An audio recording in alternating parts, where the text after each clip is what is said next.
Okay, my name is Holden Lee, and this is my near death experience. I've only started talking about this stuff kind of recently. So it's something I just didn't really tell publicly until very recently. And now I have, and it's sort of encouraging me to tell more. But I was 17 years old. I was in high school, and it was summer, and I was coming back from work with a buddy. And I was supposed to go to an SAT prep class that night, and that's a college entrance sort of prep class. And we were almost to my house's exit off the highway, and I didn't want to go. So I told him to miss it and go up another exit. And so he does. It's starting to rain out, and we get off at this exit, pulling back over the highway. And so he's getting back on the other ramp, and his 91 Chevy Blazer starts to fishtail, and I think goes to hit the brake, and he ends up hitting the gas. And at about 50, 60 miles per hour, suddenly we're flooring it off the highway right into a fence. And that's when everything slows down for me. And I just remember total slow motion. I can kind of see the fence being crushed into in the car, sort of turning sideways. And at that moment, three things went through my head that have been tattooed there ever since. They've never left. And the first was, "You're going to die now." And it was just a matter of fact. It was a voice. It was in your head. "You're going to die now." Second was, "I wish I could have said goodbye." And I remember in that moment seeing like a real life flash before your eyes. I could see my parents, and I could see my best friend Dave smiling at me. And then the third was, "But they will understand." And the third one in that moment was just came with this ready-made context that "but they will understand" didn't mean that they will understand in life. It meant they will understand in death, and that we can't understand death in life. But it was just knowing that it was such a blink of an eye that they will be with you before they know it, that life is such a flash that boom, they're with you. And so they will understand someday in death, and they didn't need to understand on life. And then I'm floating. I'm ejected from my body. I am just gone. I'm out of the accident, and I'm floating in the sky, what I presume to be sky. And I've tried to describe the experience, the feeling that I had my entire life, but it was bliss. It was utter bliss. There was no fear. There was just a sense of total calm, wrapped in a blanket, wrapped in warmth. And suddenly I'm with this light source. It's kind of, I always feel like I was picturing it like it was happening above my head, but it was coming into me.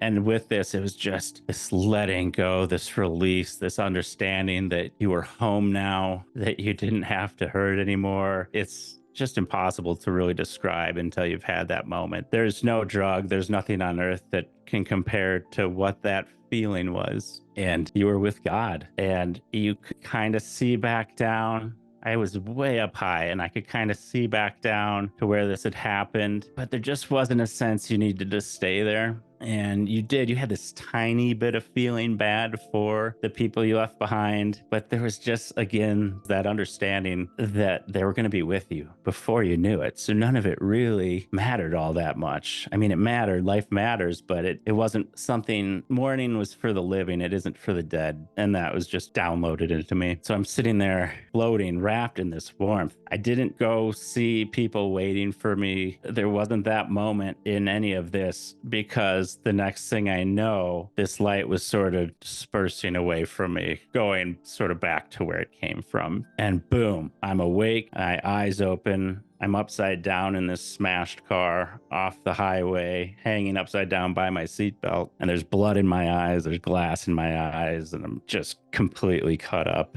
I remember seeing radiator fluid or windshield washer fluid pouring down like right in front of me. And I'm in shock. And who knows what part of shock is just from the accident, but most of it felt the shock was from where I just been. And there was this real moment of not wanting to be back. I wouldn't say mad. There was no sensation like that. It was just, what am I doing here? I just felt the nature of all reality. And suddenly I'm back.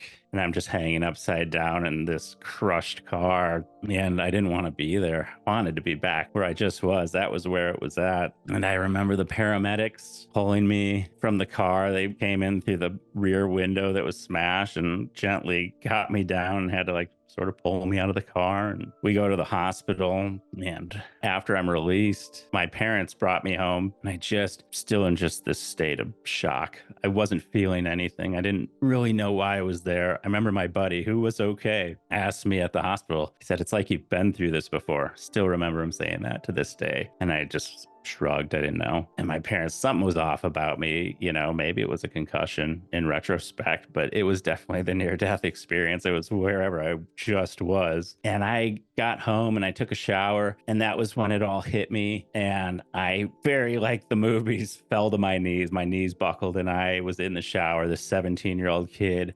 sobbing my eyes out. And a lot of people would say that's where the story ended. But for me, the next day got even stranger. I woke up the next morning and I had energy really surging through my body, but in a very real sense, an electrical flow going through my body. And that has stayed till this day. A lot of people talk about a near-death experience as answering some question about life, and it does in a lot of ways. It lets you know that for me, there was nothing to worry about. I have questions about how much of this occurs in the brain, how much occurs in the deep subconscious between letting go of your body and the subconscious helping you cross over. The mind is a miraculous place, and we get way too consumed with the idea that death immediately is outside our body when the mind is God's creation within our body, and it's so powerful, has the ability to heal. Placebo effect is that for a reason, and it's almost as powerful as the drug half the time. So we discount the mind. So that's side note. That's why I think people have different experiences quite a bit. Some people might have a horrible near-death experience where they go to hell, and a lot of times I do believe that could be something to do with the deep-seated nature of their upbringing and fears. But for mine, there was no fear of death. It was bliss. It was beautiful. But that didn't mean that when it was over, I just walked around knowing everything. Yeah, I had this crazy energy going through my body. It'd take me 20 years to have someone finally inform me that I'd had what's called an instant Kundalini awakening. That's achieved through a yogi practice and deep meditation, but it happens for some people at the time of a near-death experience. And so I had this energy coursing through my body, and I was very much a freak. And I left my life. I left my community. I moved out west, and I sort of hit rock bottom over the course of the next 10 or so years. In a very real sense, I could feel everything all the time. I could feel what people were thinking, what they were feeling. A depressed person could just suck the life out of you, whereas an energetic person could just explode your energy and be a brilliant thing. And it was about 15 years later where I was up on a mountaintop, and had this spiritual awakening. I just had this moment where the same entity that I had met all those years earlier in the near-death experience came to me. And it was the very sense that it was the same entity. It was God. It was your guardian angel, whatever you want to call it. And from that day on, sort of lifted out of these depths, and I was able, through meditation and through certain practices, to sort of become born again, if you will, very much connected to God and very much connected to the mind and humanity and the reasoning that I always knew was there, that I came back with these ideas after this near-death experience. But it was very much this idea that we're here to build consciousness. This is a playground of free will, and we can choose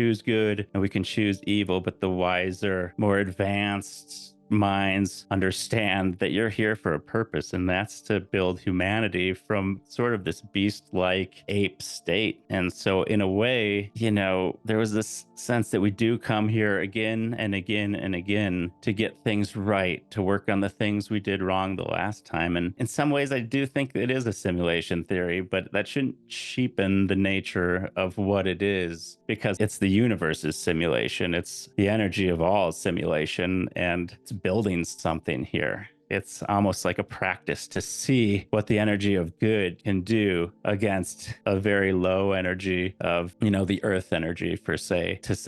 There's always a sense that this is a tough place to be, a tough place to grow, to realize truth. And it's almost a practice of the universe's energy to help us overcome, to help us find enlightenment, basically, from an ape-like state. And so to get back to the moment, when I'm floating in the sky, there was just this sense that you never need to be afraid in your life, but you do need to live your life. You do need to fight to stand on your own 2 feet in this life. We get so consumed in society and the ups and downs and the media leading this this way or that way, and consumerism and materialism and all of that is just nothing. You just need to block it out, really. It's just in your way. You've got to keep out the negative media. You've got to keep out the violence. You've got to abstain for your true purpose. You know, I ended up stopping drinking and living this very clean lifestyle. And it was in those moments where your spirit was really allowed to connect further